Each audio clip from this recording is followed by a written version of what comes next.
Hi there, I'm Katie Farrell. I'm the author and creator behind Dashing Dish, and my greatest passion behind Dashing Dish is to help making living a healthy lifestyle easy and practical for the everyday woman, especially moms, because I'm a mom myself. I have two little kids, a husband that works outside the home, I work inside the home, and life can get busy. And sometimes, especially when life is busy, eating healthy and meal prep and all of that kind of goes to the wayside.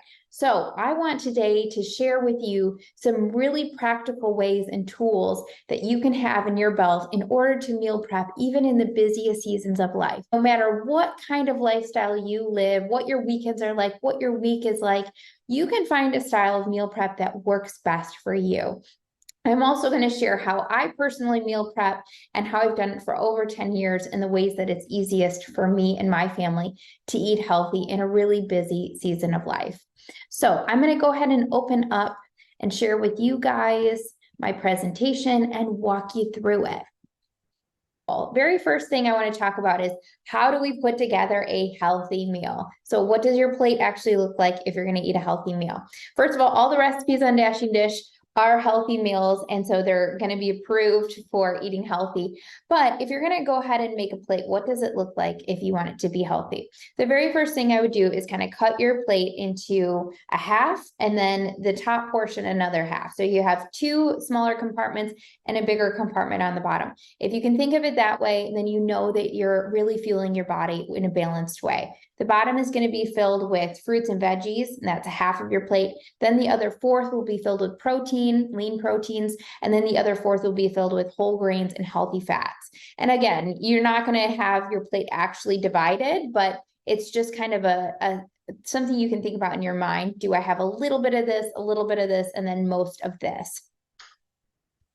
So let's talk about styles of meal prep. And you can maybe think about what style of meal prep, as I'm talking through each, is going to work best for you, your lifestyle, and your family. The first is a full meal prep. That is where prep meals are fully prepped all the way through. It's like the ones on Pinterest where you have your little compartments and they're all in your fridge and everything's ready to go. That would be a full meal prep.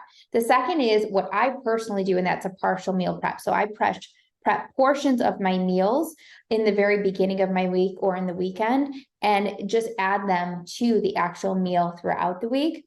So I don't actually do a full meal that I have ready to go. It's just little things that I prep ahead of time. And then the third is going to be you plan to prep, or you just basically have a plan for the week. You don't actually prep ahead of time. Let's talk about first full prep meal prep and see if this is something that sounds like it might work best for you. So first of all, if you're going to do this style meal prep, you definitely want to have a good chunk of time in your weekend or at the beginning of your week to plan meals in full. It's going to take about 1 to 2 hours depending on what style and the ways that you personally like to cook. You'll want to choose meals that will last for up to 5 days in the refrigerator. So things that get soggy or wet, this is not going to be the best style for you if you're going to use, like, let's say, salads or things like that. You definitely want to choose a little bit more hearty dishes like casseroles, crock pot meals, things like that, that are great to have made in advance and they taste good when you go to eat them. Then add sauces and dressings just before eating. That's going to be a really important key if you decide to do a full meal prep, just so that food does stay fresh and it doesn't get soggy. And then you also could have individual portion meals, so they are truly, truly ready to go when you run out the door. For full prep meal prep, I like to do things like a sheet pan meal. You can have it all roasted in the oven, and that way you just have it in some compartments or some containers for the week to just put onto a plate and warm up. You also consider doubling the recipe so you can have leftovers for a few days. So especially for like lunches, I would say you make double the sheet pan meal and you can have it for lunch the entire week. You could also consider prepping the meal and baking it just before serving for the freshest taste. So you have everything cut, you have everything ready to go on your sheet pan meal, let's say in this case, but you don't actually bake it or roast it until the very day that you're going to eat it. So that way it is essentially made entirely in advance. You just actually cook it on the day of. You can do this with crock pot meals as well in a full style meal prep where you have everything made and served for up to 5 days, or you could have your ingredients prepped ahead, ready to just throw into a crock pot or Instapot. And that way you just kind of put it in the morning and then it's ready to go at dinner time. Let's talk now about partial prep meal prep. And again, this is what I personally do and find most helpful for my style of life. I like to kind of think about my meals ahead of time. I have them all planned out, and then I have my groceries ready to go. And I just prep a few things ahead of time to put into meals. I don't have the meal entirely made. Personally, I find that my weekends are too valuable with my whole family home. I find that having just some things ready to go, it maybe takes me 30 minutes to at most an hour to do some prep, and I just do it real quick before church on Sundays. This is what works best for me, and it cuts down on cooking time throughout the week. I like to prep my proteins in advance, so sometimes I'll do crock pot shredded chicken with just some chicken broth, roasted chicken, brown up and grind up some turkey or some beef, form burger patties, or cut up some chicken breasts into bite-sized cubes to add to a recipe. If you're using fish, thaw those ahead of time in the fridge, wash or drain beans. Those are good sources of protein. And then I like to prep my produce. So I like to wash and dry my produce, slice it, cut it, dice it, whatever I need for the recipe. And then sometimes I'll roast up some veggies or some produce. Like if I'm doing a spaghetti squash in a meal, I'll roast that on Sunday morning and just have it ready to go. I don't actually do anything with it until I'm ready to make that meal. I like to, a lot of times, especially with wet things like berries and stuff, put a paper towel or some lettuce, put a paper towel in there. It soaks up the moisture and it stays fresher for longer. And then also mason jars are really great because they're airtight. And I find that if you have an airtight seal, it really does keep produce fresh for longer once you've washed it. I also like to prep some grains ahead of time. So rice, brown rice, quinoa, brown rice pasta, whatever it is that I'm going to add as a side or into my recipe. What I do is I just boil it until it's cooked through. Then I rinse it with cold water so it stops the cooking process. You don't want it mushy, so you want it to just be rinsed with cold water. And that also keeps it from sticking. And then I drizzle it with a little bit of avocado oil in order for it to not stick together. You know how when you cook pasta ahead of time, it kind of gets clumpy sometimes? You don't want that to happen. So you want to rinse it and drizzle it with a little bit of oil, and that will prevent that from happening. And then if you are the last style of meal prep that you really don't have time on the weekends or in the beginning of the week to think ahead too much, all you really have time to do is think about a meal plan and a grocery list and getting your groceries. You're going to be the plan to prep meal prep style. So what you'll want to do is you'll want to create a plan. You can do it in the Dash and Dish app. Again, you can just customize your meal plan right in the Dash and Dish app, or you can choose a meal plan that is made for you. Just dinners is what we do so that it really just takes the guesswork out of dinner time. We have 5 different meal plans every single week that are added. So all you have to do is say, oh, I want the kid-friendly, family-friendly dinners, and it's 5 dinners for the week. It's already loaded into your meal plan, so you don't even have to think about it.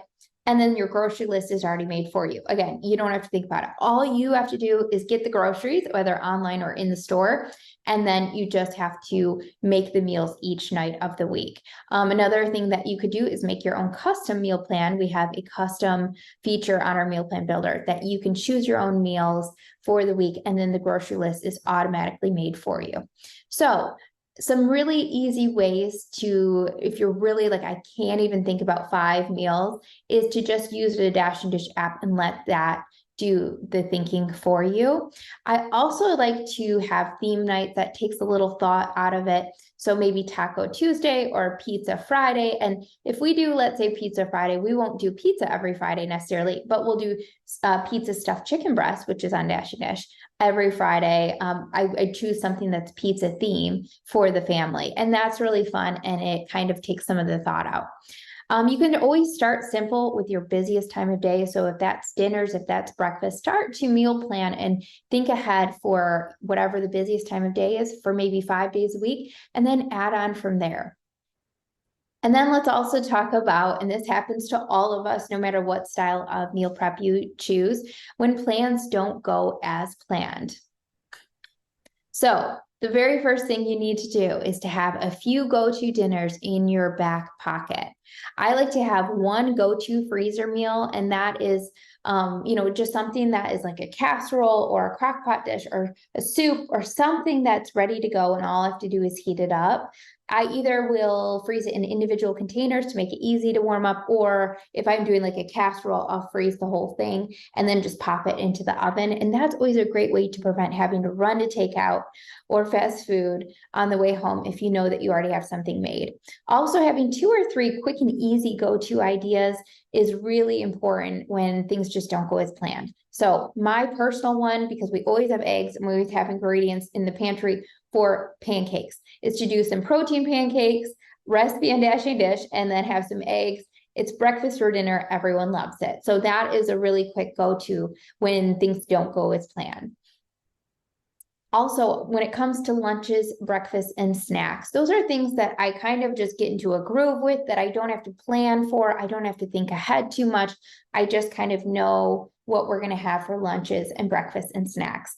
And then dinner is something that I do plan for. So go-to lunches for us looks like leftovers, especially for me because I'm working from home. So I'll make like a big crock pot chili and I'll have leftovers throughout the week for lunches. Assembly line lunches is great for Sean and Maddie's lunch because they eat lunch outside the home. So I'll just set up everything in an assembly line. I'll make sandwiches and then I'll pack them up with maybe some apples or something with it.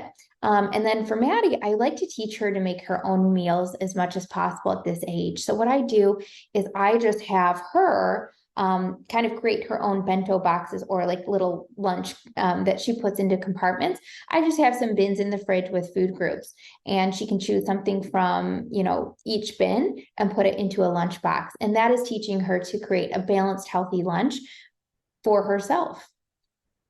And then for breakfast, I like having some things that are go-to breakfast ideas all the time, ready to go, or in my fridge, in my pantry, that I can just whip up really quick on a busy morning. Shakes and smoothies are always a winner in our house. Overnight oatmeal, tons of recipes on Dashing Dish for those are always great. Baked oatmeal singles, those are great because you can just bake them ahead of time and pull them out of the fridge.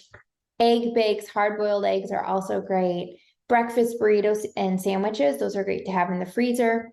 And then 25-minute bagels that you see in this picture is really great as well. Because, you can just put those in the toaster and top them with whatever you like.